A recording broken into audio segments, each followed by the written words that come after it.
देखो भाई, ट्राइंगल से काफी इंपॉर्टेंट क्वेश्चन है। PA QB and RC, PA QB and RC आपको तीन परपेंडिकुलर दी हुई है और तीनों परपेंडिकुलर सेम लाइन पे पड़ी हुई है एसी पर। ये ठीक है, आपसे कह रहा है सच दैट इस तरीके से कि पीए एक्स है, ये यहाँ पे आरसी वाई है, क्यूबी जेड है, ए बी ए और बी सी बी है। ये आपको दे रखी है छोटी छोटी साइड्स। आपसे कह रहा है प्रूफ कीजिए 1/x plus 1/y is equal to 1/z। सबसे पहले गिवन में क्या लिख लेंगे, क्या हमको मेनली क्या गिवन है कि PA perpendicular to AC, QB perpendicular to AC और आरसी परपेंडिकुलर टू एसी। ये तीनों परपेंडिकुलर है। क्या प्रूव करना है, हमें प्रूव करना है 1/x plus 1/y is equal to, बेटा कंस्ट्रक्शन की कोई भी जरूरत नहीं है, सिमिलैरिटी से करेंगे। ध्यान से देखें, पहले ले लीजिए, मान लीजिए ये वाले ट्राइंगल ए सी आर बड़ा वाला और ए बी क्यू छोटा वाला। बोले इनको क्यों लिया, दोनों में से जेड और वाई मिल जाएगा जिनकी नीड है। In triangle A R C and triangle A Q B, इसमें आप सिमिलैरिटी लगाएंगे। ठीक है, ध्यान से देखिए, ये 90 और ये 90, यानी हम लिख सकते हैं angle A B Q is equal to angle A C. Angles का नाम बिल्कुल भी गलत ना लिखें कोई भी। फिर यहाँ पे क्या आएगा, एंड। बेटा दूसरा एंगल सबको बहुत आराम से दिखाई दे रहा होगा, ये वाला Q A B, angle Q A B is equal to angle R A C. बच्चों ए एंगल कॉमन है दोनों में, ठीक है। जैसा कि हमने डबल ए सिमिलैरिटी पढ़ी है, तो मैं बोल सकता हूं कि triangle A B Q, A B Q is similar to triangle A C R. सही है, यस, गलत तो नहीं है हम। एंगल एंगल सिमिलैरिटी, किसी को कोई प्रॉब्लम यहाँ तक? ठीक, देखिए अगर ऐसा है तो साइड्स के रेशियोज इक्वल होंगे। यहाँ से ए बी अगर मैं लेना चाहूँ, क्या मुझे जरूरत है ए बी की? हाँ है, तो ए बी लिया है तो यहाँ से ए सी। बेटा बी क्यू की जरूरत है? हाँ है, यहाँ से B Q upon C R, किससे? C P S T. बच्चों ए बी कितना है, ए बी ए समझ लीजिएगा लिखने से अच्छा पहले। ए सी कितना है, ए प्लस बी। यहाँ से बी क्यू और सी आर कितना है, जेड अपॉन वाई। किसी को कोई परेशानी यहाँ तक? पक्का? तो हम इसको क्या करेंगे, क्योंकि हमें 1/y चाहिए जो कि जेड अपॉन वाई आ रहा है, कोई बात नहीं भी आने दो जैसा है। तो इसको हम यहाँ से कुछ कर तो सकते नहीं, फर्स्ट इक्वेशन डाल के यहीं पे छोड़ देंगे इसको ऐसे। सभी को समझ में आया?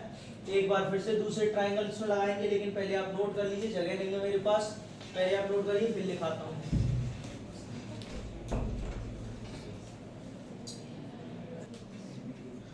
अब आपको दूसरे ट्राइंगल में लेनी है, क्योंकि मैंने सब कुछ रब कर दिया है, लेकिन जो मैंने यहाँ पे फर्स्ट इक्वेशन बनाई थी उसको मैंने यहाँ लिख दिया बाद में याद के लिए।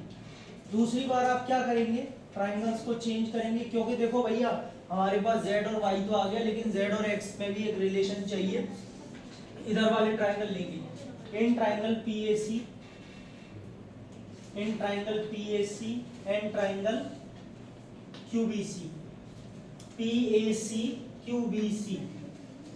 इसमें हम देख पा रहे हैं angle PAC is equal to angle QBC, कैसे? 90। ठीक है बेटा, एक यहाँ से ये C एंगल 90 मिले, वो इक्वल मिलेगा, कॉमन मिलेगा, तो इसे हम डालेंगे angle PCA। Angle PCA is equal to angle QCB, both are common. और अगर ऐसा है तो therefore triangle PAC similar to triangle QBC, है ना? नाम समझ में आ रहा है कैसे नेमिंग करनी है? आरुष आपको आ रहा है? Bye angle angle similarity.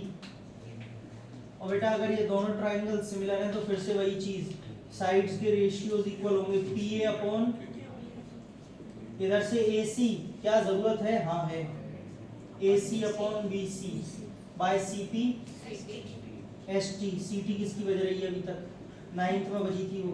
P A X Q B कितना है जेड, ए सी कितना है, कहा गया ए सी ए प्लस बी, और बेटा बी सी कितना है अकेला बी। इतनी बात सबको समझ में आ गई। अब एक प्रॉब्लम है छोटी सी अनुष्का, अगर देखा जाए तो यहाँ पे a प्लस बी कैसा है नीचे डिनोमिनेटर में, यहाँ पे कैसा है न्यूमरेटर, गड़बड़ी होगी, आगे जाके एलसीएम लेने में भी परेशानी होगी। दूसरी चीज यहाँ पे z अपॉन y है और यहाँ पे x अपॉन z है, अगर वहां z ऊपर है तो यहाँ भी z ऊपर होना चाहिए, कॉमन लेने में आसानी होगी। तो इन सारी बातों को अगर कनेक्ट करें तो एक ही कंक्लूजन निकलता है कि मुझे इसका क्या कर देना चाहिए, रेसिप्रोकल करने से सारी प्रॉब्लम्स इसकी सॉल्व हो जाएंगी। इक्वेशन 2, ठीक है, पढ़ लो अंशु पढ़ लो, अभी आएगा नहीं ये क्वेश्चन। हम क्या करेंगे, दोनों इक्वेशंस को ऐड करेंगे। पता है क्यों ऐड करेंगे या मैंने बोल दिया तो ऐड करेंगे बस। बीच में यहाँ पे टू प्रूफ में किसका साइन चाहिए आपको, प्लस का। देखिए मैंने तो रब कर दिया है, टू प्रूफ में प्लस का साइन चाहिए इसलिए ऐड करेंगे। क्वेश्चन खुद बताता है, बस आपको समझना है। हाँ बेटा यहाँ से पकड़ो z अपॉन एक्स, LHS को LHS में ऐड करो z अपॉन वाई, यहाँ से क्या है b upon A plus B, और यहाँ से क्या है सॉरी प्लस लगेगा बीच, a upon A plus B. बेटा दोनों में से z कॉमन आ गया, 1 by x 1 by Y.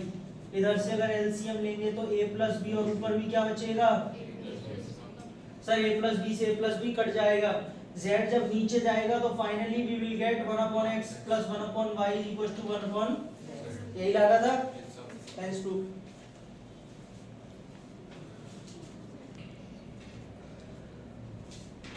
Question का मतलब है prove that the ratio of the perimeters of two similar triangles. इतनी लाइन पढ़ के एक चीज समझ में आई कि हमें दो सिमिलर ट्रायंगल दिए गए, आपसे उनमें प्रूव करवा रहा है रेशियो ऑफ देयर पेरीमीटर्स, उनके पेरीमीटर्स का ratio is the same as the ratio of their corresponding sides, उनकी करेस्पॉन्डिंग साइड्स के रेशियोज के क्या होगा, इक्वल होगा, सेम होगा। सर हमें क्या क्रिएट कर लेना चाहिए, यहाँ पे ड्रॉ कर लेना चाहिए दो similar triangles A B C और पी क्यू आर। ये हमने यहाँ पे क्या किया जो है बना लिए। अब या तो आप इनको A B B C C A P Q ऐसे लाइन मतलब इनके साइड्स के नेमिंग से चल सकते हैं, या आप इन्हें कोई और नेमिंग भी दे सकते हैं, वो आपके खुद के अपने ऊपर, ठीक है। तो ए बी बी सी सी ए से ही कराऊं या इनको कुछ और नेमिंग और करूं कुछ, दे दूं, ठीक है ठीक है। देख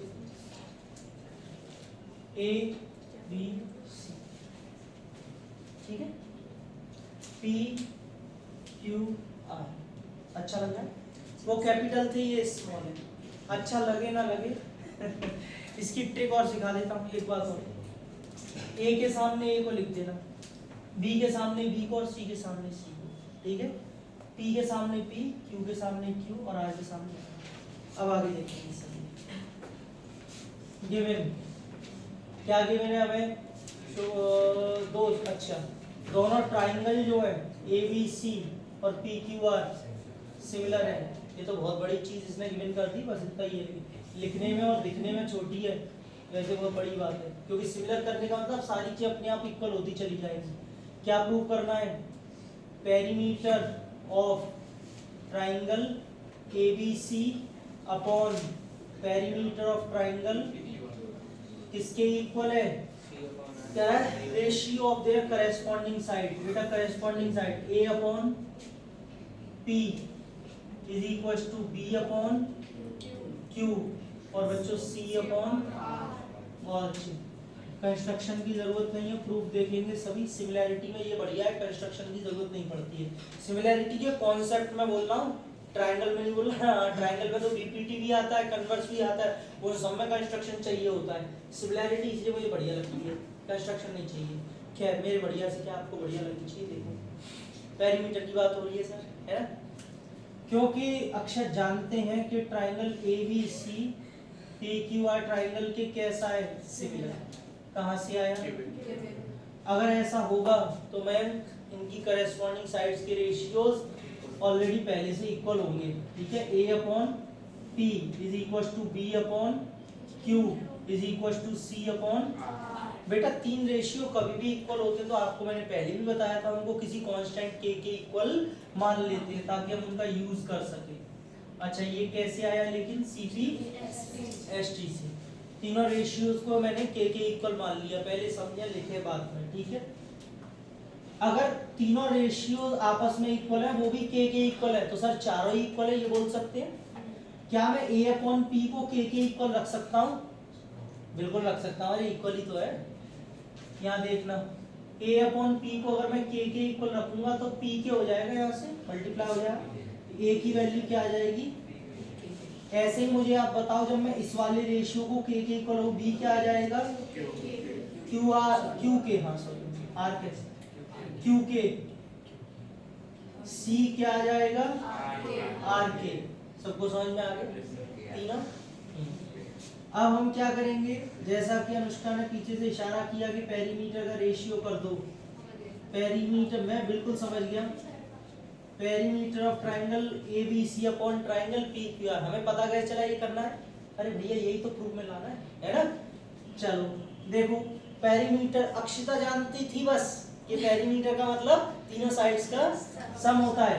अक्षिता ने ऐड कर दिया तीनों साइड को, A plus B plus C।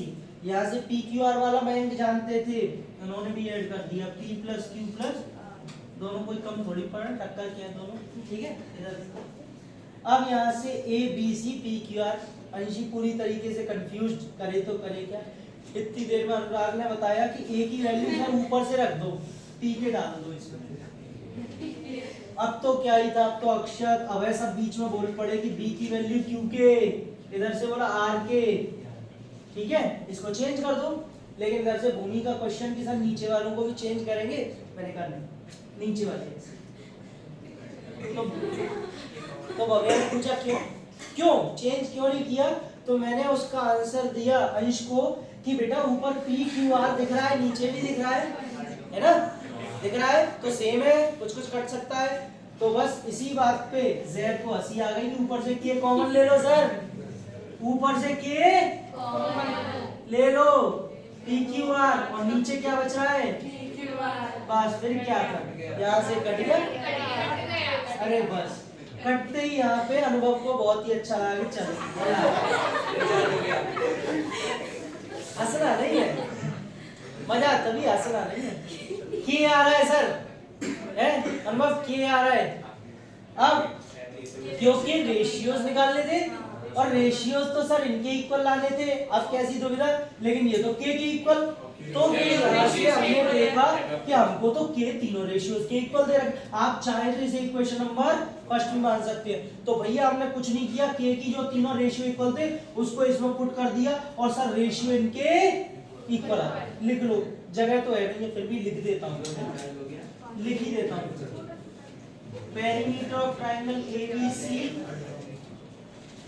Perimeter of triangle PQR। भैया जी ये के है ना, के इक्वल ये क्या चल रहा है, A upon B, B upon Q और C upon R, hence prove. अच्छा सबको समझ में आया कि नहीं? नहीं मैं भी क्या पूछ रहा हूँ, आया तो वही सभी ने तो बताया है। आप लोग देखिए areas of similar triangles theorem, हम इसका प्रूफ नहीं करेंगे, सिर्फ समझेंगे। अगर इससे रिलेटेड एक नंबर का क्वेश्चन आता है तो कैसे करना है। सबसे पहले थ्योरम क्या कहती है वो सुन लीजिए। थ्योरम स्टेट्स दैट, मान लीजिए आपके पास में कोई भी दो सिमिलर ट्रायंगल्स हैं, if there are two similar triangles then the ratio of their areas, तो उनके जो एरियाज का रेशियो होता है is equal to ratio of their square of their corresponding sides. किसके इक्वल होता है? Square of their corresponding side, मतलब उनके रेशियो के स्क्वायर के इक्वल होता है। ठीक, मैं आपको इसको मैथमेटिकली लिखाता हूं। अगर यहाँ पे बोला जाता है इस थ्योरम में कि ट्राइंगल ABC सिमिलर है ट्राइंगल PQR के, मतलब ये गिवन होता है आपको कि दोनों सिमिलर ट्राइंगल में ही ये थ्योरम लगेगी, सिर्फ सिमिलर होने चाहिए ट्राइंगल, ठीक है। Then area of triangle A B C upon area of triangle P Q R, मैंने क्या बोला, किसके इक्वल होता है, उनकी करेस्पॉन्डिंग साइड्स के रेशियो के स्क्वायर के, यानी कि A B upon P Q का हो गया, उनकी करेस्पॉन्डिंग साइड्स ए बी और पी क्यू है, करेस्पॉन्डिंग साइड्स के रेशियो के स्क्वायर के, मतलब पहले रेशियो करो फिर स्क्वायर कर दो। ऐसे ही दूसरा लीजिए, बी सी अपॉन का is equal to A C upon P R का, बेटा इन तीनों में इक्वल का साइन रहेगा, ये भूल मत जाना, प्लस मत कर आना। क्या कंक्लूजन निकला, अगर दो सिमिलर ट्रायंगल्स होते हैं तो उनके एरियाज का रेशियो उनकी करेस्पॉन्डिंग साइड्स के रेशियो के स्क्वायर के इक्वल होता है। पक्का सबको समझ में आ गया? ये areas of similar triangle theorem है, आप इसको नोट करिए। अब इस पे एक क्वेश्चन और लिखा रहा हूं फिर यहाँ,